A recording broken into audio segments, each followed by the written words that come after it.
Hello people, once again welcome to all. This is Ganesh and you are watching We Popular Tech. In this video we are going to know about ESP32 board. So as you have seen in the thumbnail, I am going to say the unknown facts about ESP32 board. So this is the part 1 of this ESP32 board series. Actually, before getting into the video, don't forget to like, share and subscribe and on the bell icon to my channel. So without any delay, let's get into the video.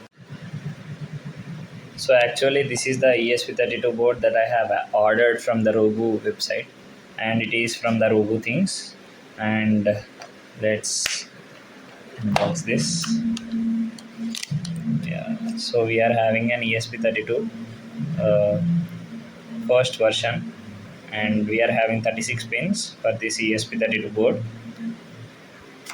and there is a connection cable for only ESP32, and here you can see USB-B port. So this is the original ESP32 board, and here you can observe a metal sheet.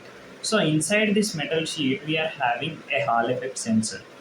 Because of the Hall effect sensor inside this metal shield, this ESP32 can detect the changes in the magnetic field without any external components. So we cannot connect any peripherals to this ESP32 in order to detect the changes in the magnetic field. So we can directly use this ESP32 for detecting the magnetic field changes. Okay. So for example, let us consider the opening and closing of a door. So when we open the door, some magnetic movement can be done at the lock, okay, for advanced things. So that magnetic movement cannot be seen by us but can be detected by this Hall effect sensor inside the metal sheet, and the same principle applied for also the closing of a door. The second speciality for this ESP32 board is it is having an ultra low power coprocessor. That means in the place of the central processing unit, that is CPU, only some small set of operations can be performed by this ultra low power coprocessor for the power consumption specific areas. Okay, so like button pressing, that button press is not required that much processing. So instead of the central processing unit in this ESP32, the ULP takes the chance and process the button pressing operation.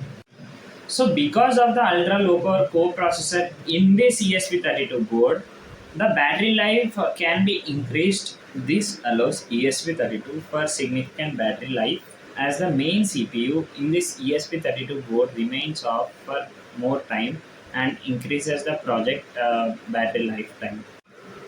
This is the end of the video. For more content like this, click the subscribe button and on the bell icon to follow the channel, and thanks for watching.